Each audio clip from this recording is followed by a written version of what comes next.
एक गांव में एक बहुत अमीर सेठ रहता था।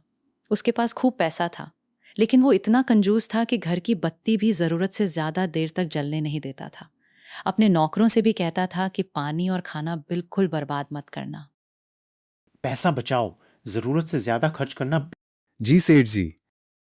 सेठ की पत्नी को गहनों का बहुत शौक था। एक दिन उसने सेठ से कहा कि उसे एक सुंदर हार चाहिए। सेठ ने हार की कीमत सुनी तो उसके चेहरे का रंग ही बदल गया। मुझे इस बार एक सुंदर सोने का हार चाहिए।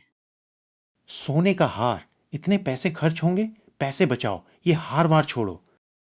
पत्नी नाराज होकर बोली कि सेठ के पास इतना पैसा होने के बावजूद वो घर पे कुछ खर्च नहीं करता। सेठ फिर भी अपनी बात पे अड़ा रहा। पत्नी, आपके पास इतना पैसा है, फिर भी हर चीज में कंजूसी करते हैं। पैसा पेड़ पर नहीं उगता। उसी समय गांव में सुनील नाम का एक चालाक और मजाकिया लड़का आया। उसने सेठ की सारी बातें सुन ली।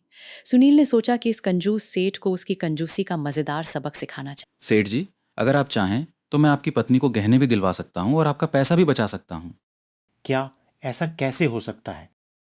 सुनील ने सेठ से कहा कि गांव के बाहर एक व्यापारी है जो पुराने सिक्के देकर उसके बदले असली सोने के गहने देता है। सेठ को लगा कि इसमें उसका पैसा बचेगा और पत्नी को गहने भी मिल जाएंगे।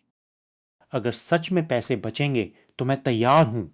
बस आप मुझे कुछ पैसे दीजिए, बाकी काम मैं कर दूंगा। सेठ ने बिना ठीक से जांच किए सुनील को पैसे दे दिए। सुनील कुछ देर बाद वापस आया और एक छोटा सा डिब्बा सेठ को दे दिया। सेठ ने डिब्बा खोला तो उसमें नकली गहने निकले।